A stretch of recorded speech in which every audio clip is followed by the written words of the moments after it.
ಅಘನಾಶಿನಿ ನದಿಯ ಉಗಮ ಸ್ಥಾನವಾದ ಸಿರ್ಸಿಯ ಪ್ರತಿಷ್ಠಿತ ವೀರಭದ್ರ ಗಲ್ಲಿಯ ಶಂಕರ ಹೊಂಡದಲ್ಲಿ ಶಾಸಕರಾದ ಭೀಮಣ್ಣ ಟಿ ನಾಯ್ಕ ಅವರು ವಿಶೇಷ ಪೂಜೆ ಹಾಗೂ ಬಾಗಿನ ಅರ್ಪಣೆ ಕಾರ್ಯಕ್ರಮ ನೆರವೇರಿಸಿದರು.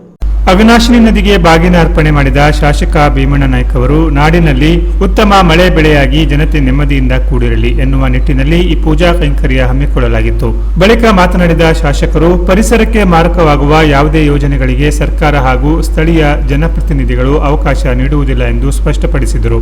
ಅಘನಾಶಿನಿ ಬೇಡ್ತಿ ನದಿ ಜೋಡಣೆಯಂತಹ ಮಾರಕ ಯೋಜನೆಯ ವಿಚಾರಕ್ಕೆ ಸಾರ್ವಜನಿಕರಾಗಲಿ ಸ್ಥಳೀಯರಾಗಲಿ ಆತಂಕ ಪಡುವ ಅಗತ್ಯವಿಲ್ಲ. ಪರಿಸರ ಮತ್ತು ಜೀವ ವೈವಿಧ್ಯಕ್ಕೆ ಧಕ್ಕೆ ಇರುವ ಇಂತಹ ಯೋಜನೆಗಳ ವಿರುದ್ಧ ನಾವು ಎಂದಿಗೂ ಬದ್ಧತೆಯಿಂದ ಹೋರಾಡಲಿದ್ದೇವೆ. ನಮ್ಮ ಜಿಲ್ಲೆಯ ಜೀವನಾಡಿಯಾದ ನದಿಗಳನ್ನು ರಕ್ಷಿಸಿಕೊಳ್ಳುವುದು ಪ್ರತಿಯೊಬ್ಬ ನಾಗರಿಕನ ಕರ್ತವ್ಯ. ನದಿ ಹಾಗೂ ಪ್ರಕೃತಿಯ ರಕ್ಷಣೆಗೆ ನಾವೆಲ್ಲರೂ ಪಕ್ಷಾತೀತವಾಗಿ ಒಟ್ಟಾಗಿ ನಿಲ್ಲಬೇಕು.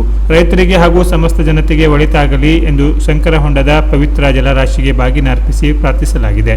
ಈ ಕಾರ್ಯಕ್ರಮದಲ್ಲಿ ಸ್ಥಳೀಯ ಮುಖಂಡರು, ಪ್ರಮುಖರು ಹಾಗೂ ಅಪಾರ ಸಂಖ್ಯೆಯ ಸಾರ್ವಜನಿಕರು ಉಪಸ್ಥಿತರಿದ್ದರು. Canara plus news, Sirsi.